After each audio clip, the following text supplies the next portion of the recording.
No ar, Brasil ODS, um programa que mostra, divulga e debate o terceiro setor, dando voz à solidariedade e construindo a cidadania.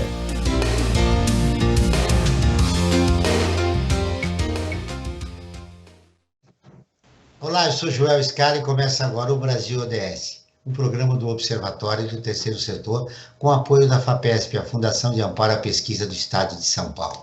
No Brasil, de acordo com o Observatório do Clima, com dados de 2020, a agropecuária ocupa o segundo lugar em emissões de gases de efeito estufa, respondendo por 28% do total. Hoje vamos falar de meio ambiente e economia sustentável.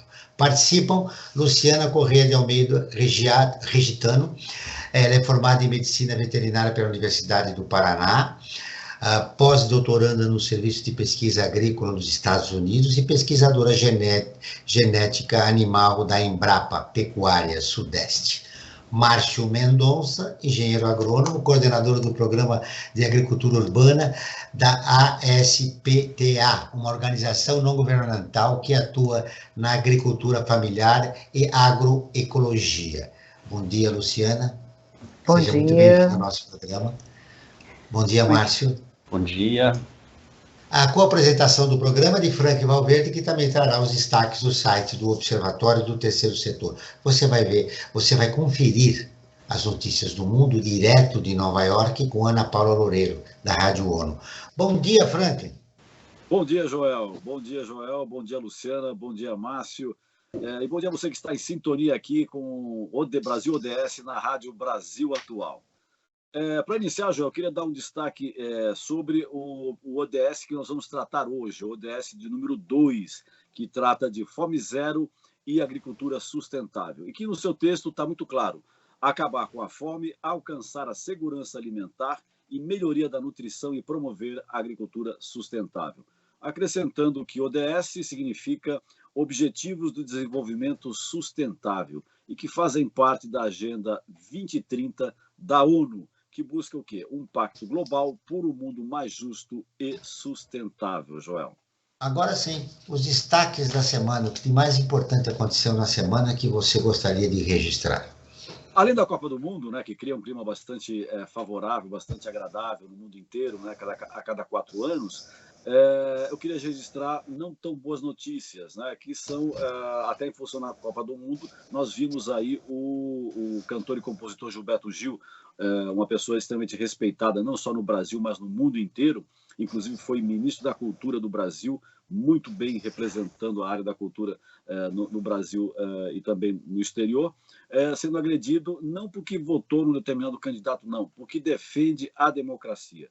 E isso é inadmissível, isso tem que acabar. E pior ainda, né, dessa agressão sofrida pelo Gilberto Gil, uma outra agressão mais terrível ainda foi a invasão de uma escola em Aracruz, no Espírito Santo, da semana passada, sexta-feira passada, na qual um jovem entrou, atirou, matando uma professora, alunos, alunas e ferindo outra dezena de pessoas.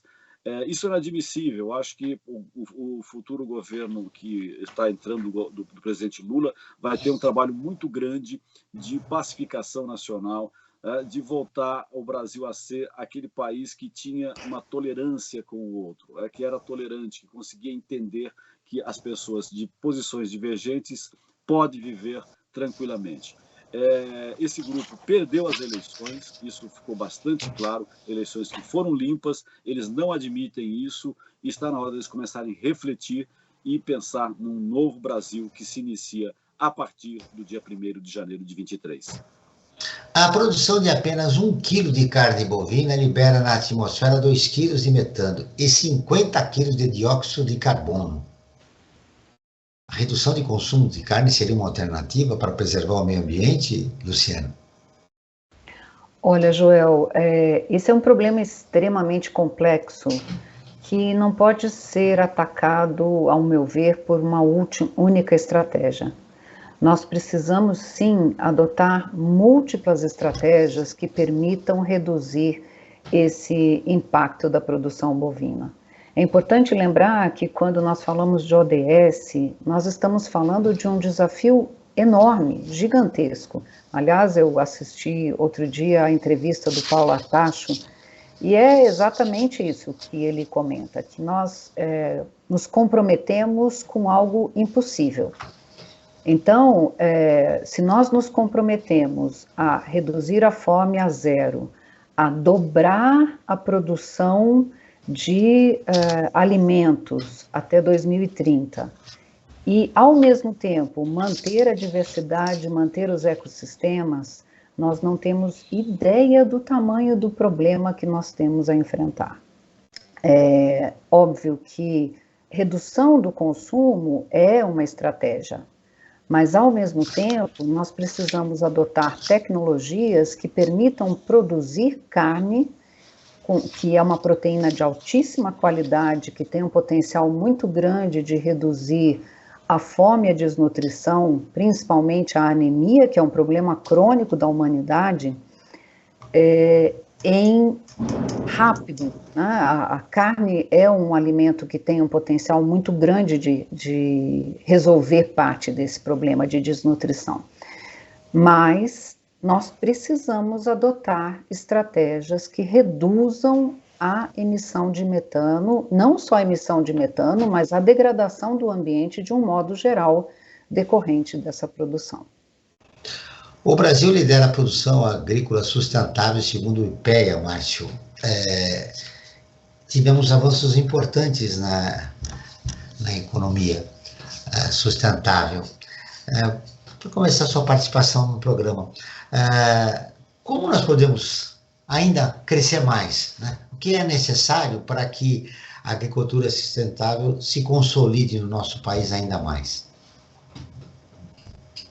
Bom dia, obrigado aí pelo convite, né? Queria começar... O prazer é nosso receber você aqui. Obrigado, tá? Franklin, Joel, Luciana, é um prazer também grande estar com vocês.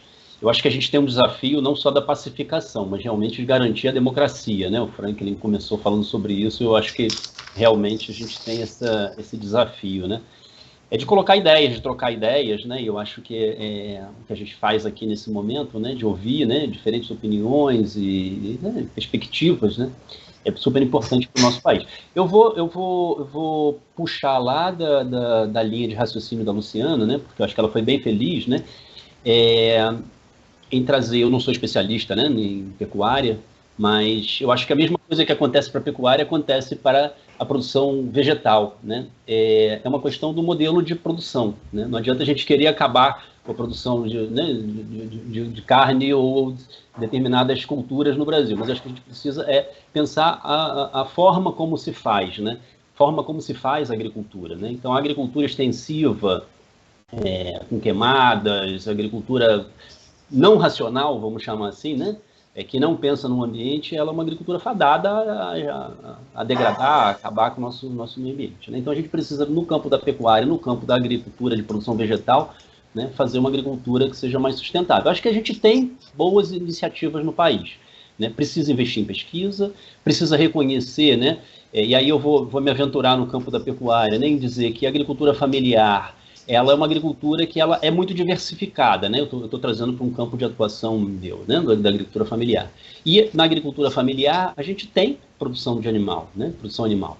É necessário, é fundamental para a agricultura familiar a produção de aves, a produção de diversos rebanhos, né? Então, é fundamental que você tenha uma integração entre produção, né, com diversificação, né? Eu acho que as monoculturas, né, e aí eu imagino que a mesma coisa aconteça no caso da produção dos animais, né, elas sejam, aí sim, talvez um problema a ser melhorado, né, diminuído aí.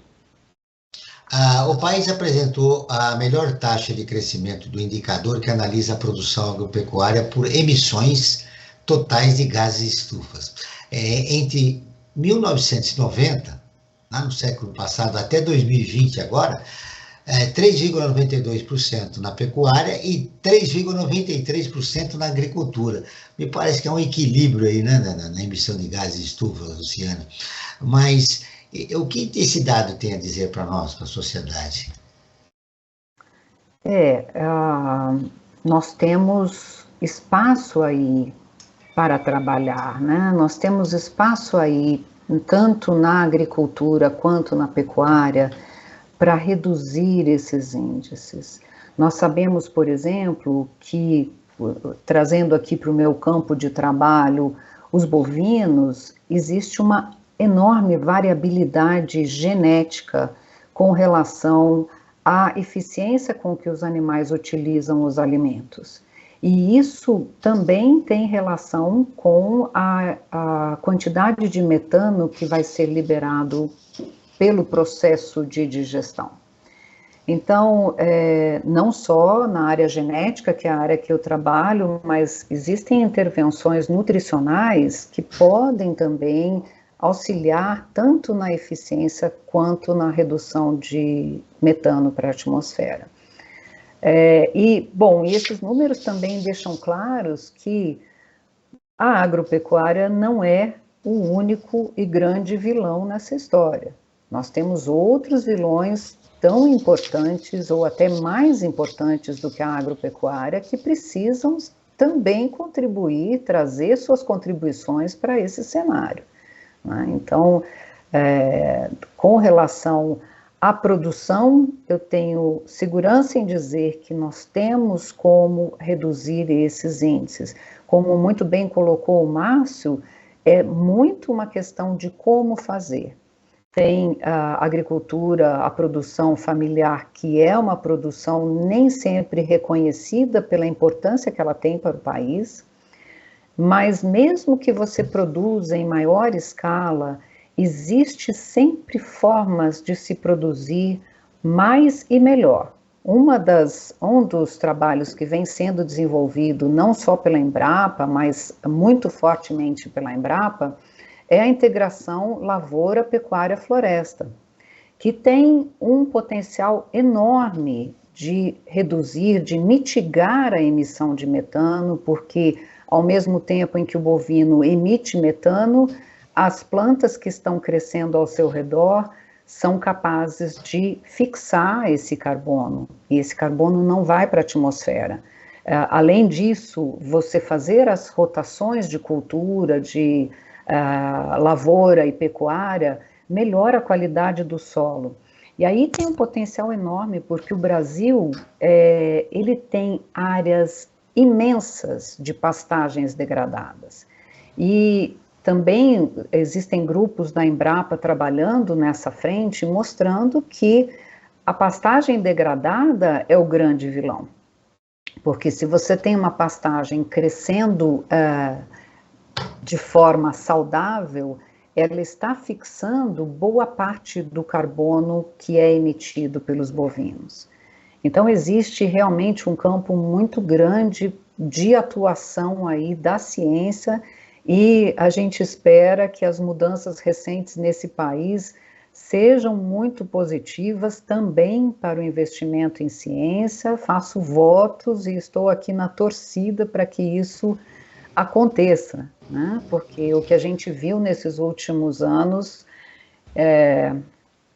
antes até desse atual governo, mas o que nós vimos nesses últimos anos foi muito dramático, né? Em termos de investimento em ciência, e para não comentar mais, mas em termos de investimento em ciência, nós tivemos um cenário deplorável, né? Miserável. Falando em cenário, Márcio, desde 2018 o Brasil entrou no mapa da fome, novamente, infelizmente, né?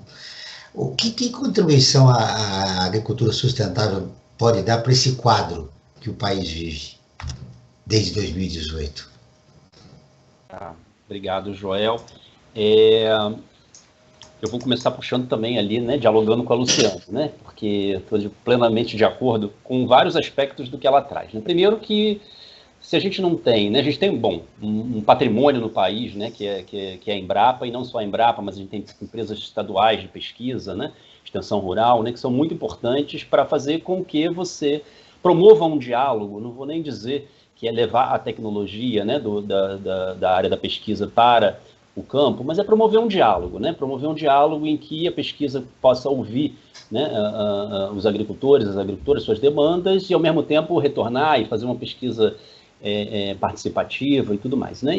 E de fato, né, a gente teve nos últimos anos um abandono da pesquisa, e aí fica muito difícil você conseguir pensar em fazer uma agricultura sustentável sem que a agricultura esteja conectada com um campo de pesquisa, né, que atenda, né, e que dê respostas, né, para as situações diversas que a gente vê aí no campo. Esse é o primeiro aspecto. O segundo aspecto que eu queria também concordar com a Luciana é na possibilidade de sistemas, né, de produção agrícola e agro-silvopastoris, né, em que você tem árvores, você tem produção vegetal, você tem produção animal integrada, né, fazendo com que você aproveite melhor os espaços, que você aproveite melhor os recursos, né, com que você fixe carbono, com que você promova uma agricultura de fato sustentável.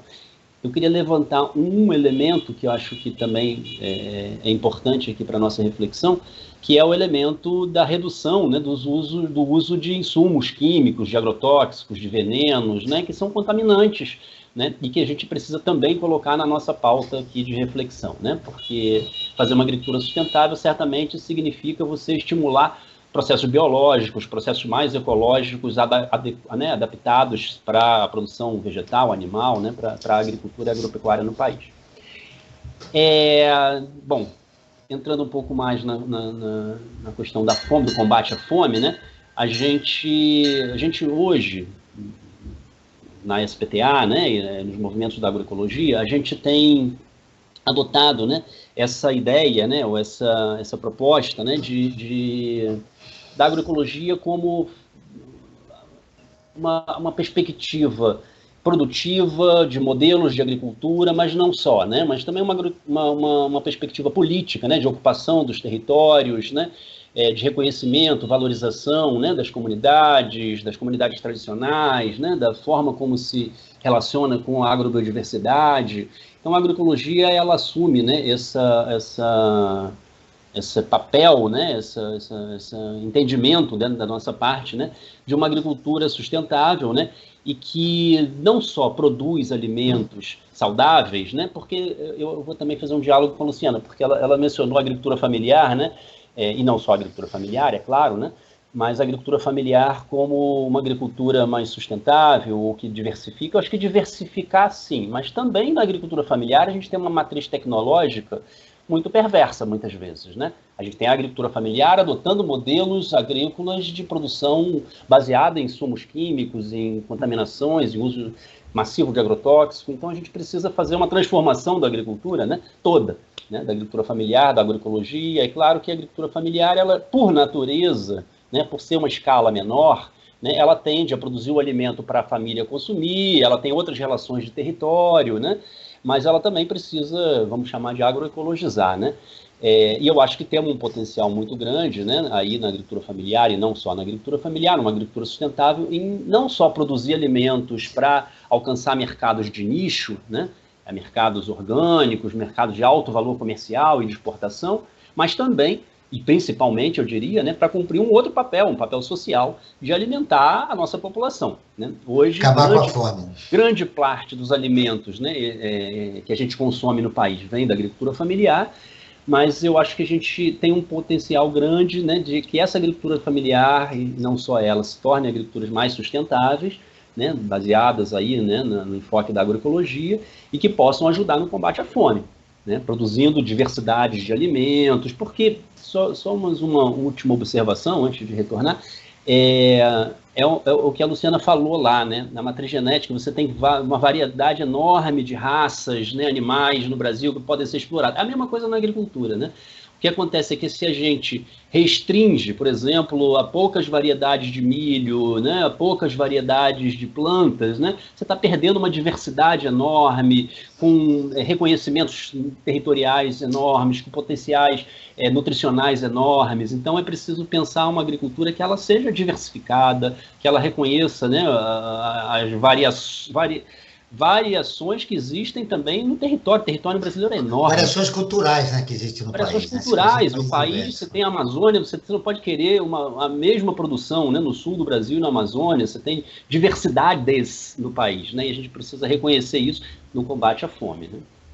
Vamos agora ouvir a Rádio ONU, parceira de conteúdo do Observatório do Terceiro Setor, com a reportagem: a ONU premia Brasil, Egito e Lesoto por investimentos sustentáveis na agricultura.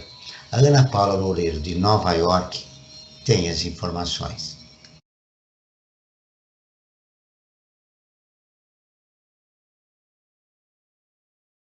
A UNCTAD premiou agências de promoção de investimentos do Brasil, Egito e Lesoto pela excelência na promoção de programas sustentáveis na agricultura, contribuindo para a segurança alimentar e o desenvolvimento. A Agência Brasileira de Promoção de Exportações e Investimentos, a Apex Brasil, recebeu o prêmio por seu projeto Scale Up, criado para atrair empresas internacionais de tecnologia, fornecendo serviços de negócios e oportunidades financeiras.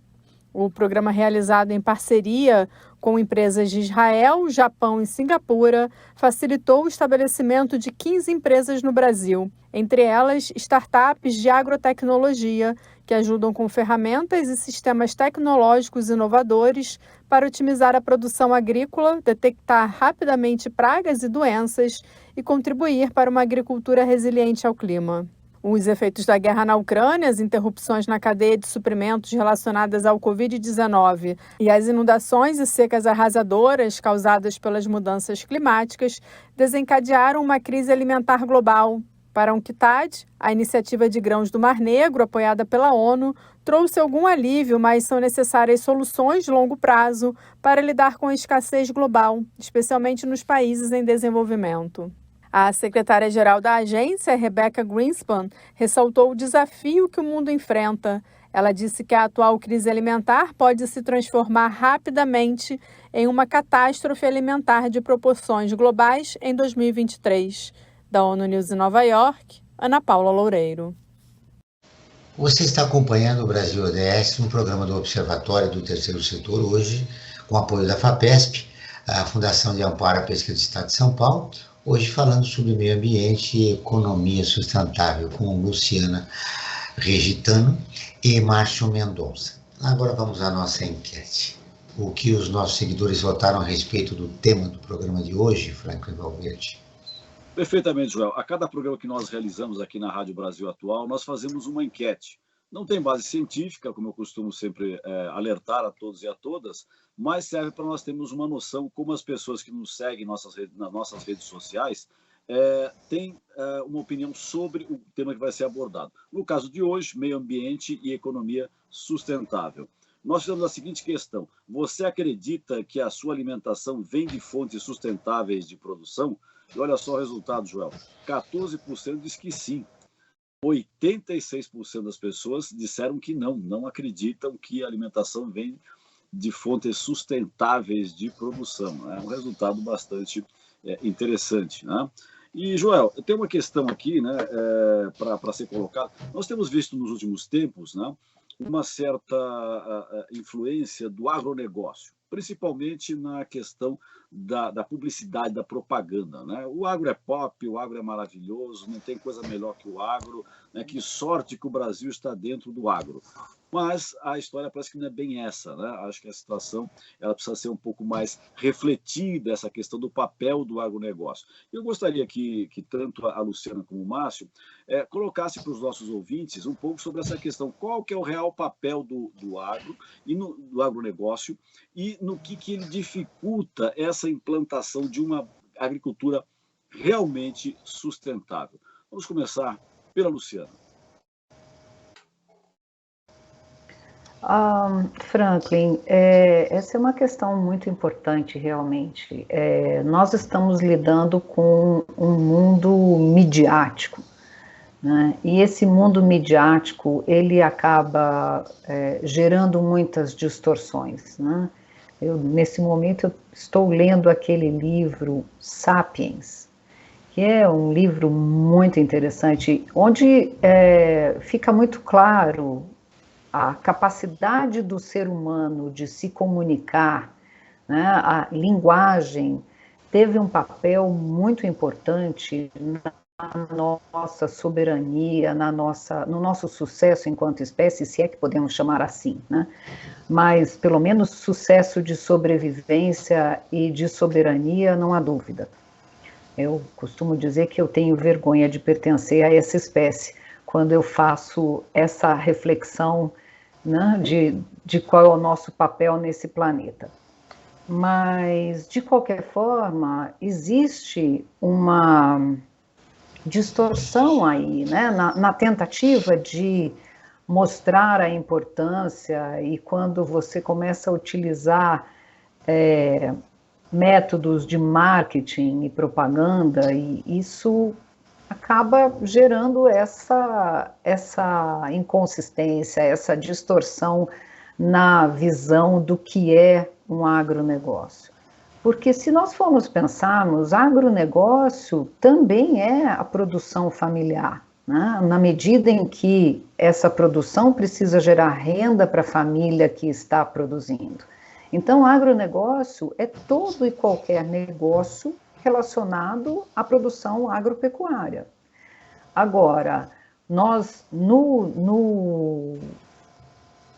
na concepção moderna de agronegócio, nós fizemos uma grande distinção, né? As grandes empresas, aquelas que adotam tecnologia de ponta, não necessariamente, nós sabemos que grandes empresas nem sempre adotam alta tecnologia.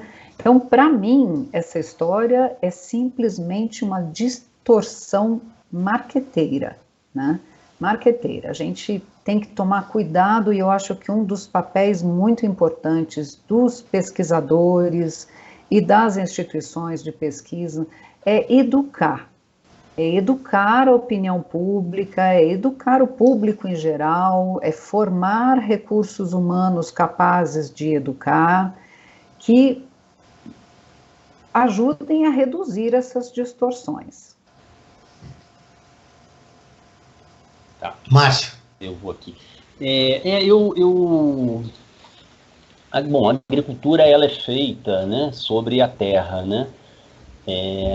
Sobre a terra, utilizando os recursos naturais, né, que a gente tem, quer dizer, o sol, o ar, né, a água, né, os rios, os mananciais, as nascentes, o solo, né, as florestas, né, quer dizer, a agricultura se faz na terra, né, e a agricultura se faz na terra, e ela se faz na terra no território, né, quer dizer, você faz uma agricultura num determinado bioma, que certamente será diferente de uma agricultura num outro distinto bioma, né, e sobre essa terra, a gente tem gente, né, pessoas que trabalham, né, e então,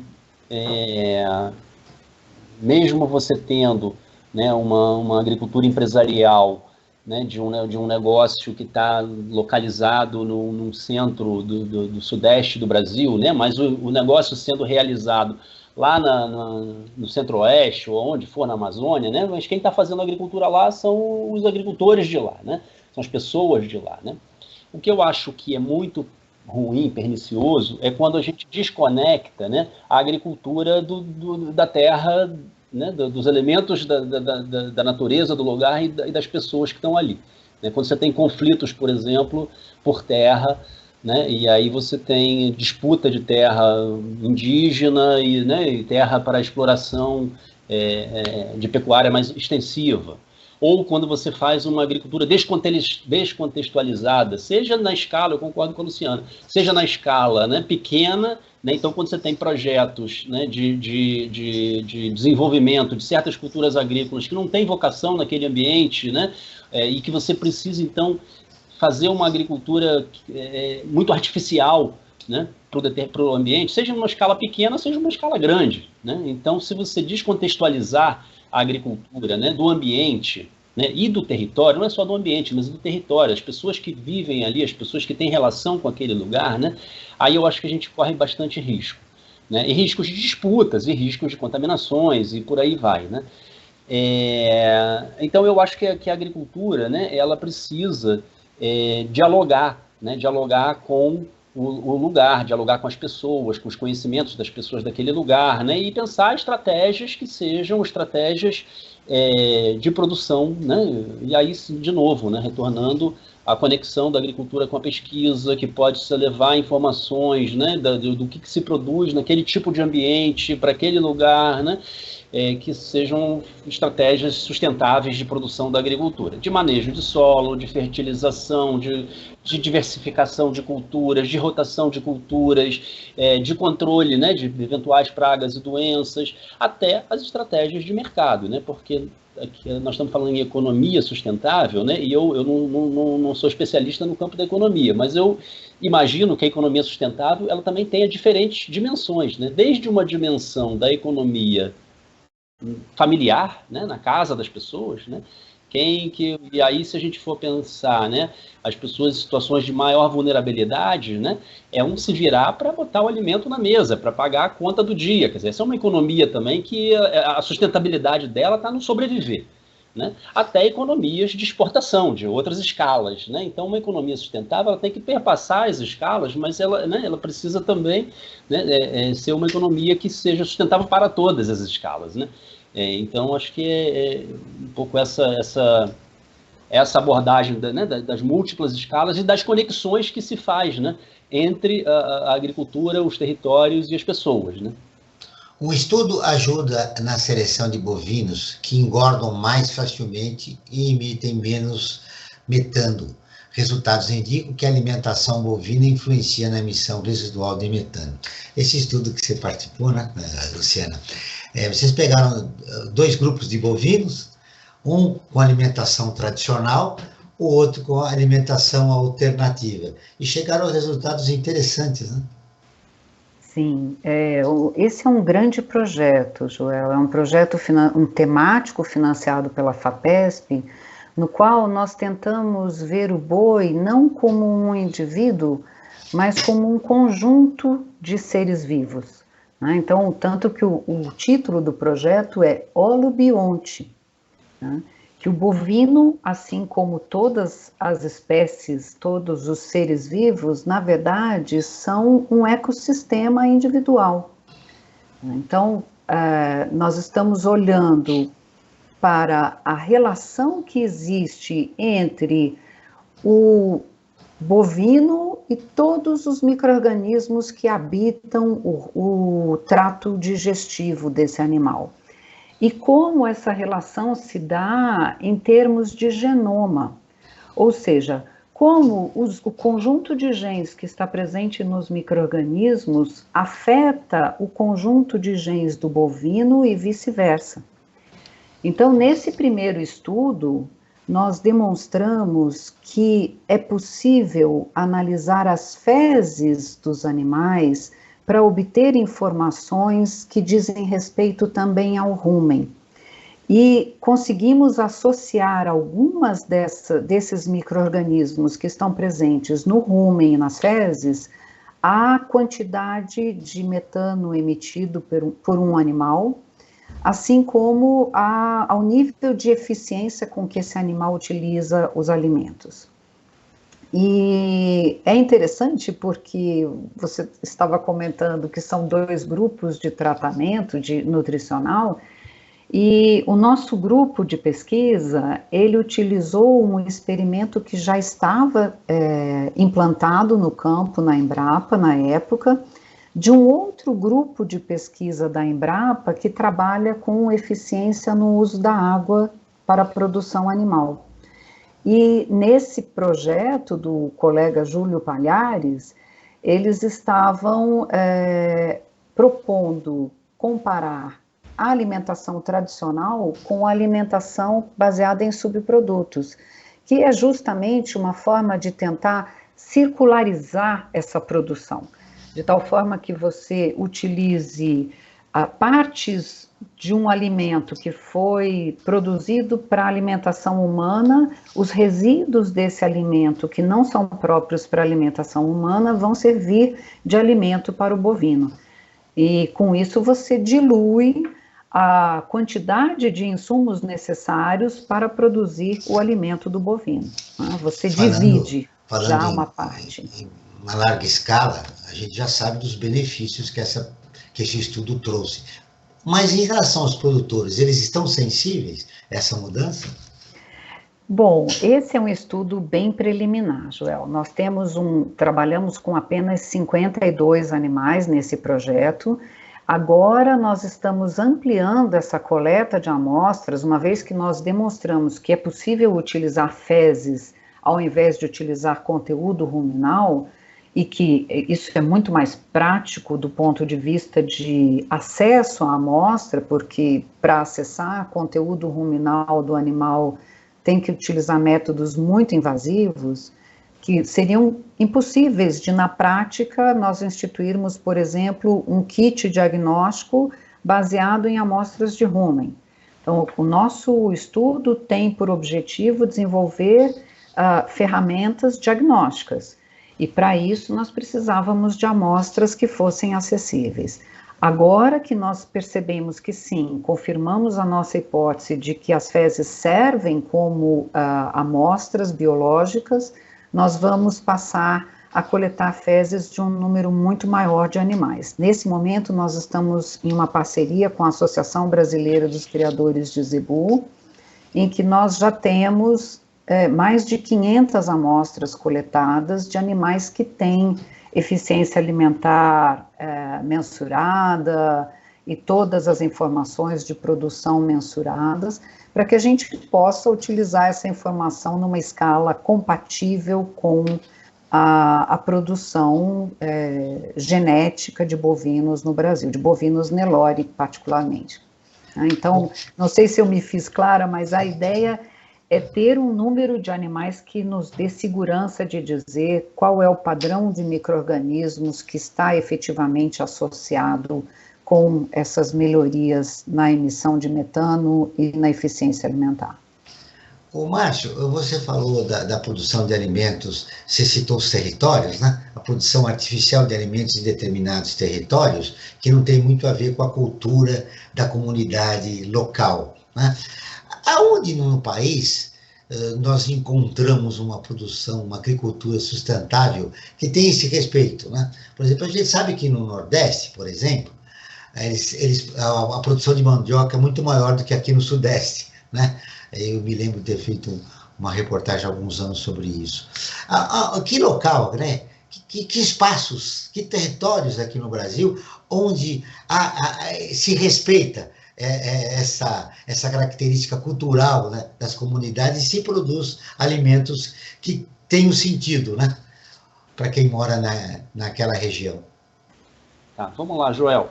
Eu acho que não dá para a gente dizer assim, existe uma região do país onde você tem uma agricultura sustentável e uma região do país onde você não tem uma agricultura sustentável. Acho que em todos os lugares você vai encontrar matizes diferentes, né, de sustentabilidade da produção, né? E eu vou dar exemplo. Existem experiências assim exitosas em algum? Vamos lá. Vou dar exemplo. Em alguma região do país? Vou dar exemplo de duas situações, tá? A SPTA, que é a organização que eu trabalho, né? A gente está localizado aqui no Rio de Janeiro, mas a gente tem um programa, né, local na Paraíba, no semiárido, e tem um programa local no centro-sul do Paraná, né? E aí vou dar exemplo de duas situações distintas, né, ocorridas uma no sul do Brasil e outra no Nordeste, né? No sul do Brasil, no centro-sul do Paraná, teve uma entrada, né, no sistema de integração com muita força do fumo, né, desestabilizando os sistemas produtivos camponeses diversificados, né? Então, E o fumo substituiu o quê? Substituiu a diversidade de culturas que tinha, mandioca, erva mate, pequenas criações de animais, né? Estou falando de uma região de agricultura familiar, tá? Então teve um impacto muito forte, tá, sobre a agricultura local, né? A introdução de uma cultura que não fazia parte daquele sistema local, né? E que ela ainda por cima ela veio com um sistema de economia, de integração, né? Em que vocês têm uma indústria que se instala no local e que, ao se instalar, ela vende um pacote tecnológico e ela associa os agricultores, né, como se fosse uma vantagem econômica, em alguns casos realmente né, mas depois os agricultores acabam se tornando muito dependentes daquele sistema, né, e é uma produção muito baseada em agrotóxicos, em veneno e tudo mais, contaminando o ambiente, desestabilizando, né, os sistemas econômicos locais, inseridos em feiras, em vendas locais, etc. e tal. Então, ao mesmo tempo, você tem nesse local, né, já tinha, né, e passa a ter outras alternativas, outras buscas, outras contraposições a esse modelo que foi instalado lá. O próprio fumo, né? E aí você começa a ter, quer dizer, o próprio sistema que foi introduzido, né, ele se adaptando, né?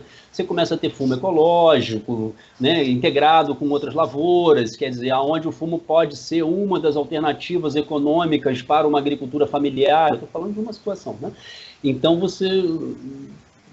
aí você vai me dizer, você está dizendo então que lá naquela região é uma experiência piloto?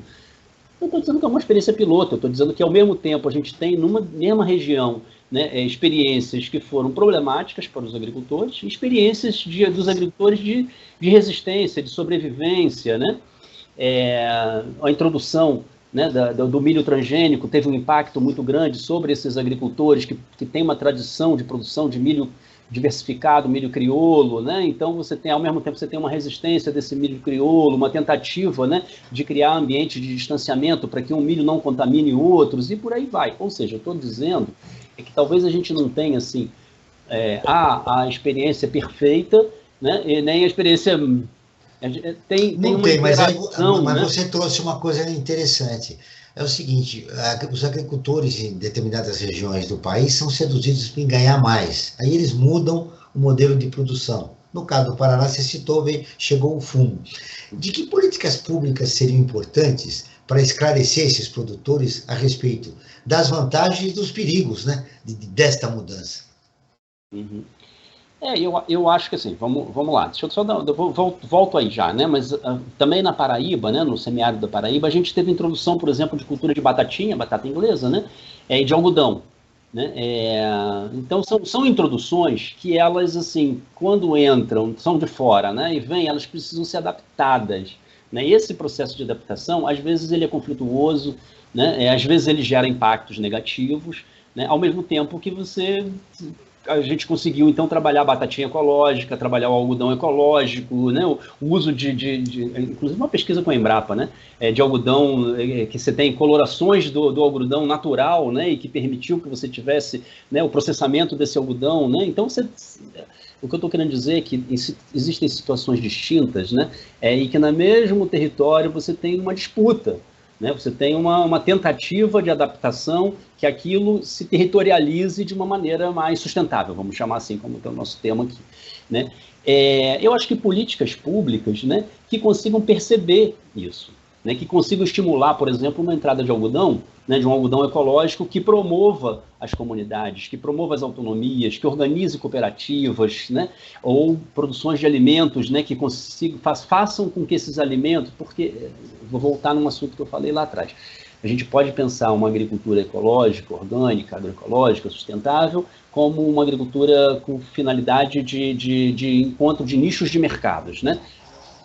Não estou desqualificando isso, mas eu estou dizendo que quando você faz uma produção de alimentos saudável, essa produção de alimentos pode chegar nos hospitais, nas escolas, né, pode chegar em instituições públicas. Então, políticas que promovam isso, que promovam a soberania, a segurança alimentar e nutricional associadas, né, à produção agrícola no campo, né? Então, eu acho que políticas que consigam fazer, né, essa conexão, né, são boas políticas de abastecimento e de esclarecimento também, alimentação, né, aos produtores. Né, exatamente, políticas de saúde. A gente agora está aqui no Rio de Janeiro, né, construindo feiras agroecológicas junto com o INCA, né, o Instituto Nacional do Câncer, né? Então por que o INCA está trazendo, né, a possibilidade de ter feiras agroecológicas nas suas dependências? É porque percebe que o alimento contaminado com agrotóxicos causa problemas de saúde, tem vários estudos que mostram isso. Então o INCA está dizendo que uma das ações para você fazer exercício físico, respirar um ar bom, uma água que não seja poluída, consumir alimentos. Uma alimentação sadia, né? Sadia, né? Então, promove as feiras agroecológicas. Fazer essas políticas que façam essas conexões são muito importantes. Quando você citou a Paraíba, eu me lembro que tem uma produção grande lá de abacaxi, né? Que é exportado, né? Nem a gente não come o abacaxi da Paraíba, que é um dos melhores que é produzidos no Brasil. Nós continuamos com o Brasil ODS, um programa do Observatório do Terceiro Setor, com o apoio da FAPESP, a Fundação de Amparo à Pesquisa do Estado de São Paulo. Hoje falando sobre meio ambiente e economia sustentável, com a Luciana Regeitano e o Márcio Mendonça. Você quer ficar informado sobre projetos, causas sociais e direitos humanos? Ouça a dica de Frank Valverde. Basta você seguir o Observatório do Terceiro Setor nas redes sociais. Acompanhe lá as informações do Brasil e do mundo. No Insta, @Observatório 3 Setor. E no facebook.com/Observatório 3 Setor. Nos dois casos, o 3 em numeral. E programas de rádio como esse que nós estamos fazendo aqui agora ficam disponíveis no canal do Observatório no YouTube. E lá também é possível encontrar entrevistas e quadros como Você Sabia e Você Conhece, que mostram aspectos importantes ignorados da história e refletem sobre a nossa sociedade. Basta buscar por Observatório 3 em numeral Setor. Joel. Muito bem, Franklin. Nós podemos também já emendar as notícias de destaques do site do Observatório do Terceiro Setor. O que você acha? Já vamos contar para os nossos ouvintes e os nossos dois convidados o que mais bombou no site do Observatório e nas nossas redes sociais. Antes de mais nada, convido a todos e a todas a visitarem o site do Observatório Terceiro Setor, né? observatório3setor.org.br, o 3 em numeral. Isso é sempre importante para você poder acessar o site do Observatório. E lá você vai encontrar uma série de informações a respeito e notícias que visam fundamentalmente os direitos humanos e a cidadania. Há matérias bastante lidas, como, por exemplo, como um cadáver enganou os nazistas e virou herói na Segunda Guerra Mundial. Outra matéria que é bastante importante e preocupante é que células nazistas no Brasil cresceram 270% nos últimos 3 anos. Isso é muito preocupante, isso, de uma certa forma, alimenta esse clima de ódio que nós estamos vivendo. E o nazismo não é questão de opinião, o nazismo é para ser combatido, né? A sua ação nefasta prejudica toda a humanidade. Então, o nazismo é para ser combatido.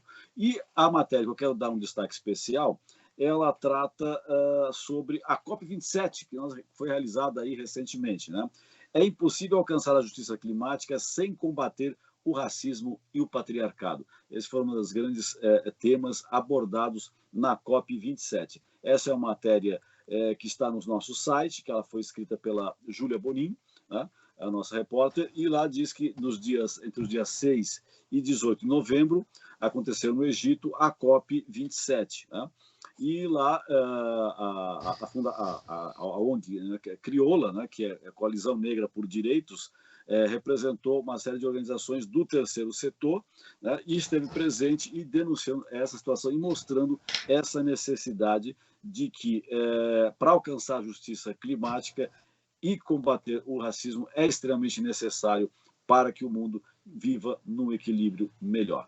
Essa matéria que eu citei e as outras, elas são encontradas no site do Observatório Terceiro Setor com o recurso de audiodescrição, que possibilita que as pessoas deficientes visuais tenham acesso ao nosso conteúdo, Joel.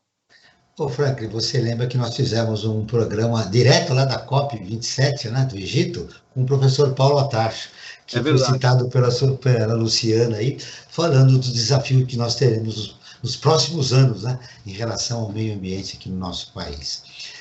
Agricultores familiares respondem por 11% da produção de arroz, 42% de feijão preto, 70% da mandioca brasileira, segundo o último censo agropecuário do IBGE de 2017. A gente sabe que houve uma crise no IBGE, esses dados são de 2017. Você tem algum dado mais recente, Márcio? Não. Ou você continua trabalhando com esse aqui? Trabalhamos com os dados que precisam ser atualizados, né? Que você fala, é importante para a gente refletir sobre o processo democrático, falamos lá no começo, né? Porque, infelizmente, se a gente não tem acesso à informação, né, você esconde, né, e não consegue trabalhar, né? E a ciência, né, a academia precisam de ter informações. Não temos, tá? A gente trabalha ainda com essas informações. Na verdade, assim, só não vou me alongar no assunto, mas eu acho que aquele censo mostrou que a agricultura familiar cumpre um papel importante para a alimentação né, da nossa população. Continua e qual é esse papel? O papel, bom... O papel da agricultura familiar na alimentação brasileira. A população, né, tem uma maior contribuição da agricultura familiar, né? Eu acho que, assim, ele só justifica a importância da agricultura familiar, não desqualifica absolutamente nada, né? E eu acho que também não informa aí né, a matriz tecnológica que está sendo aplicada, né? Então, eu vou concordar lá com a Luciana, né, que é importante a gente olhar para a matriz tecnológica, repensar a nossa agricultura como um todo, né, em diferentes escalas, né? Mas, sem dúvida alguma, a agricultura familiar tem contribuições importantíssimas, né? Precisa ser qualificada, não tenho dúvida alguma, né? Mas tem contribuições importantíssimas para o abastecimento de alimentos, né, que são consumidos aqui no nosso país. Ô, Luciana, você falou que está ainda na fase inicial, né, esse estudo, né?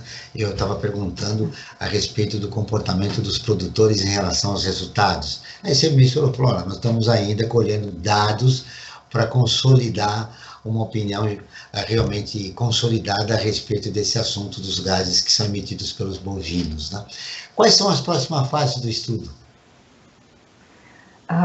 Nós estamos coletando dados de outras naturezas. Então, desses 52 animais do projeto temático da FAPESP, nós estamos coletando informações sobre os metabólitos presentes no rumen, nas fezes, sobre as proteínas que estão sendo produzidas naqueles ambientes, no músculo, no fígado do bovino, no tecido que envolve a parede ruminal do bovino.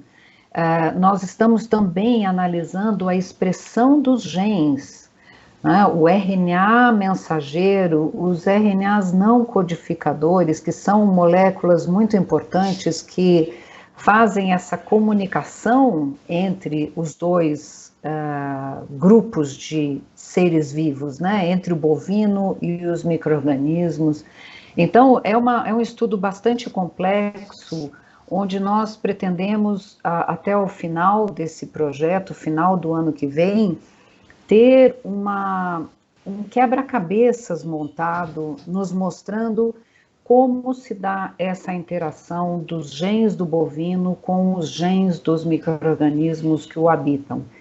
E também o impacto que os agrotóxicos podem ter na vida do bovino? Na verdade, nós também, nesse projeto, não estava previsto. Nós estamos analisando, já que nós temos essa quantidade de informações muito grandes, nós estamos analisando também a presença de genes para resistência microbiana dentro do rumen e nas fezes desses animais. Com que objetivo? Demonstrar que existem genes de resistência microbiana nos ambientes naturais, sem que você tenha utilizado necessariamente antibióticos naqueles animais, você pode ter genes de resistência microbiana sendo propagados, sendo multiplicados. Porque nós sabemos que esses genes não são necessariamente de resistência, eles têm outros papéis na biologia dos micro-organismos. Com relação aos agrotóxicos, infelizmente, nosso estudo não tem um delineamento experimental que nos permita acessar essa informação, mas com certeza é uma informação importante que precisa ser, né? Tenho certeza que existem grupos relacionados aí, trabalhando na área de toxicologia, que possam desenvolver conhecimento nessa área. Não é o objetivo inicial do nosso grupo de pesquisa. Uma pesquisa do Instituto Escolhas mostrou que o reflorestamento de 12 milhões de hectares de floresta geraria 215 mil empregos, além de preservar o meio ambiente e contribuir para os objetivos do desenvolvimento sustentável da Agenda 2030 da ONU. Bom, nesse cenário, como promover a economia sustentável no país, Márcio? No cenário do reflorestamento, não entendi. Nesse cenário que nós temos atualmente no país, como promover a economia sustentável? Eu acho que a gente vai precisar. A gente estava falando antes, né, sobre a agricultura familiar, o papel, né, no abastecimento, na alimentação, e os dados do IBGE.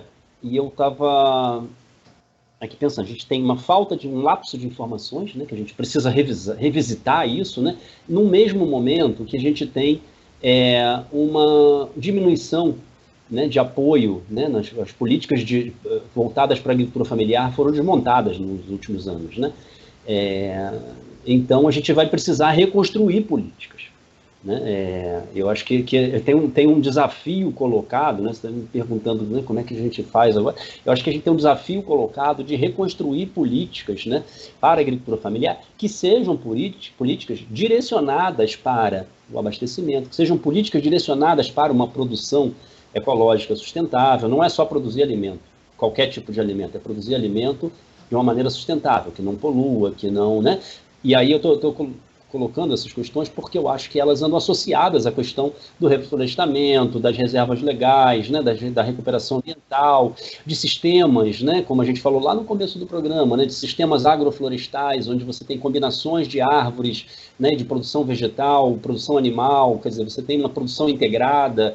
Ou seja, eu acho que a gente precisa, novamente, colocar com responsabilidade, com seriedade, né, políticas voltadas para a agricultura familiar, né, políticas de pesquisa, políticas de extensão rural, políticas de abastecimento, né, que foram desmontadas. Uma série de políticas foram desmontadas. O sistema de ATER do Brasil foi desmontado, o PA foi desmontado, o PENAI foi desmontado, a pesquisa no Brasil foi quase desmontada, as universidades públicas foram quase desmontadas. Né? Então, Bom, nesse sistema que você está montando, que você mostrou agora, Tereza, na verdade nós estamos quase em terra batida, né? Foi desmontada uma série de iniciativas de políticas públicas. E numa época que a gente não tem informação, né? A gente vai precisar... Para vencer o desafio da comunicação, né? Que você falou, é importante a comunicação, já que eu apresentei dados de 2017. Como conseguir o apoio da sociedade civil para a gente viver um outro momento no país? Bom, eu vou, depois, Luciano, se você quiser, eu vou, assim, a primeira medida do governo Bolsonaro, quando entrou, foi desmontar, né, um espaço de diálogo entre sociedade civil e governo importantíssimo, né, que é o Conselho Nacional de Segurança Alimentar e Nutricional, né? Nos governos anteriores, principalmente nos primeiros governos do Lula, né, em que ele colocou a questão da fome com centralidade, né, foram montados, né, espaços de diálogo entre sociedade civil e governo, né? E esses espaços foram pouco a pouco sendo minados. Bom, pouco a pouco não. O primeiro ato do governo Bolsonaro foi desmontar o Conselho, né? Que é uma estrutura importantíssima, né? De proposição de ações, de políticas, de restaurantes populares. Se você me permite, eu vou te interromper, só para dizer o seguinte: a produção está me passando que nós temos 5 minutos. E eu vou dar 2 minutos para você e 2 minutos para a Luciana, democraticamente, já que a democracia, nesse programa, ela impera aqui, né? É uma das regras fundamentais do nosso programa. Só para destaque, então nós temos destaque aqui, o setor agropecuário, o setor do agronegócio cresceu 8% no PIB brasileiro em 2021. No entanto, também desmatou cerca de 16 mil quilômetros quadrados no mesmo ano. Franklin Valverde, seu destaque final do nosso programa. Meu destaque final, Joel. O combate à fome passa necessariamente por uma política consciente de apoio à agricultura sustentável. Márcio, agora sim, eu te interrompi, você pode, nos seus 2 minutos, utilizar o raciocínio, concluir seu raciocínio e dizer o seguinte: o que mais importante você gostaria de deixar registrado no nosso programa sobre a agricultura sustentável no país? Perfeito. Não, eu vou lá dialogar com o Franklin, porque concordo plenamente com ele e acho que isso se faz com participação social, né? Passa por uma agricultura sustentável com uma construção coletiva governo-sociedade. Se a gente não tiver esses espaços de construção coletiva governo-sociedade, fica muito frágil, né? A democracia fica ameaçada, né? Então, a reconstrução dos conselhos, a reconstrução dos espaços de diálogo, a Embrapa tem um espaço de diálogo importantíssimo, né? São os CAI, né? O conselho, não sei como é que está funcionando agora, né? Eu participei do conselho de unidade, mais ou menos, né? Então, esse diálogo com a sociedade, para que as empresas públicas, para que o governo, né, construa suas políticas, é fundamental, né? Eu acho que isso, espero que seja uma das primeiras medidas, a retomada, né, dos conselhos de segurança alimentar. O conceito das suas respostas, o conceito das suas respostas no nosso programa foi sempre esse: como é fundamental a democracia e o resgate de iniciativas que estavam dando certo e que foram interrompidas. Luciana, suas considerações finais a partir da sua pesquisa e olhando um pouco a situação macro do nosso país. O que de mais importante você gostaria de deixar registrado no final da sua entrevista? Bom, primeiramente quero agradecer, ótimo, excelente oportunidade, falar com vocês, falar com o público em geral sobre pesquisa, sobre ciência e sobre conjuntura atual. Eu fico com a colocação do Márcio de que nós precisamos repensar a forma de fazer as coisas. Então, como eu falei no começo,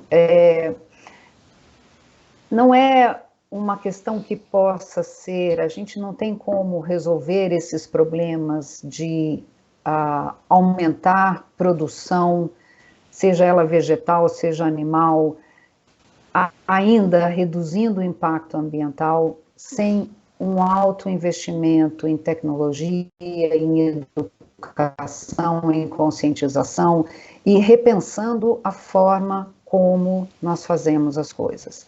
É importante produzir alimentos orgânicos. Eu, particularmente, consumo quase que exclusivamente alimentos orgânicos, mas é importante que esse alimento orgânico chegue na mesa da população, que ele tenha um preço acessível, que ele seja divulgado, que as pessoas tenham consciência da importância disso. Então, o que eu gostaria de finalizar aqui é que nós precisamos, sim, fazer um esforço conjunto de mudar a forma de produzir, mudar a nossa relação com o alimento, pensar o nosso alimento como alguma coisa que tem consequências e que, portanto, não pode ser perdido. Nós temos que reduzir perdas de produção, nós temos que melhorar a cadeia de forma a que alimento não vá parar no lixo, enquanto pessoas passam fome. Então, essa é a minha mensagem. Eu gostaria também que nós tivemos anos muito, muito bons para a ciência brasileira. Eu tive orgulho de participar em conferências internacionais e me dizer brasileira no período do governo Lula. E eu fico feliz de saber que nós temos uma perspectiva diferente nesse momento para esse país. Muito bem, eu fecho com a sua frase que é fundamental, que as pesquisas, que todos os estudos científicos sejam revertidos nesse momento para levar comida para a maioria dos brasileiros e que o combate à fome seja a principal iniciativa do futuro governo. O Brasil ODS, um programa do Observatório do Terceiro Setor, com apoio da FAPESP, a Fundação de Amparo à Pesquisa do Estado de São Paulo, está terminando. Eu agradeço a Luciana Regitano, que é formada em Medicina Veterinária pela Universidade Federal do Paraná. Márcio Mendonça, engenheiro agrônomo, coordenador do Programa de Agricultura Urbana da ASPTA, Agricultura Familiar e Agroecologia. Esse programa foi produzido pela equipe do Observatório do Terceiro Setor. Na próxima terça-feira, às 9 horas, acompanhe o nosso programa Perspectiva, sempre com assuntos importantes da atualidade. E ficamos por aqui, sempre na luta por uma sociedade mais justa, solidária, sustentável e tolerante. Até o próximo programa.